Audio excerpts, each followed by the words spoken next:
Social మీడియాలో కొంతమందిని పెట్టుకున్నారు. నిన్నెవరో నేను చూశాను, ఎప్పుడు నాకు ఇలాంటి వాళ్ళతో ఎప్పుడు చూడలేదు. నేను ఒకటే చెప్తున్నా, ఎక్కడైనా సరే మారుమూల ప్రాంతంలోనైనా సరే రౌడీ అనేవాడు ఉంటే మా ఆడబిడ్డల జోలుకొస్తే అదే చివరి రోజుగా ఉండాలి.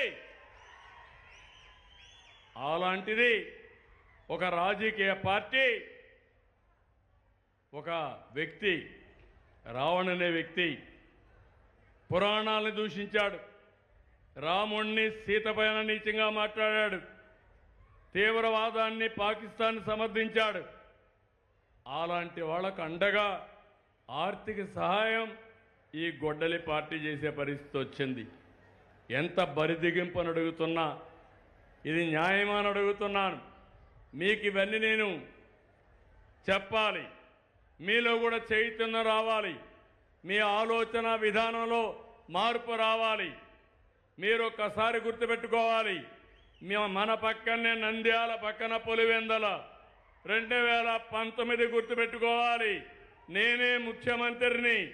నేను ముఖ్యమంత్రిగా ఉంటే బాబాయిని గొడ్డలతో లేపేసి గుండెపోటుగా చిత్రీకరించి రెండో రోజున ఆ కత్తి నా చేతిలో పెట్టి నారాసుర రక్త చరిత్రని రాజకీయ డ్రామా ఆడి ఓట్లు సంపాదించుకున్నారు. అవునా కాదా? ఇది న్యాయమా అని మిమ్మల్ని అడుగుతున్నా. ఒక ముఖ్యమంత్రి పైన ఇలాంటివి చేస్తే, అబాండాలు వేస్తే మీరు ఒక లెక్క అని మిమ్మల్ని అడుగుతున్నా.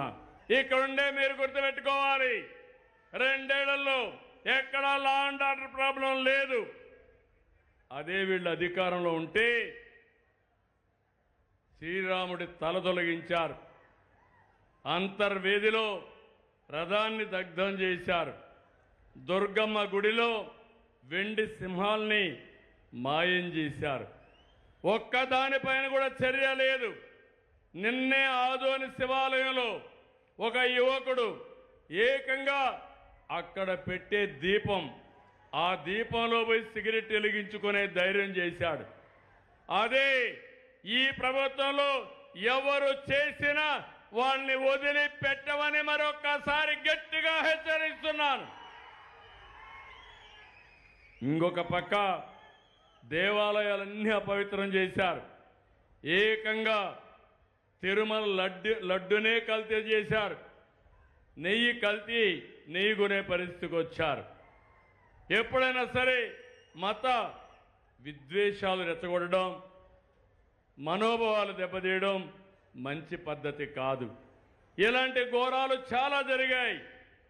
అలాంటి ఘోరాలు జరిగితే ఈరోజు మనం అన్ని కూడా ప్రక్షాళన చేశాం.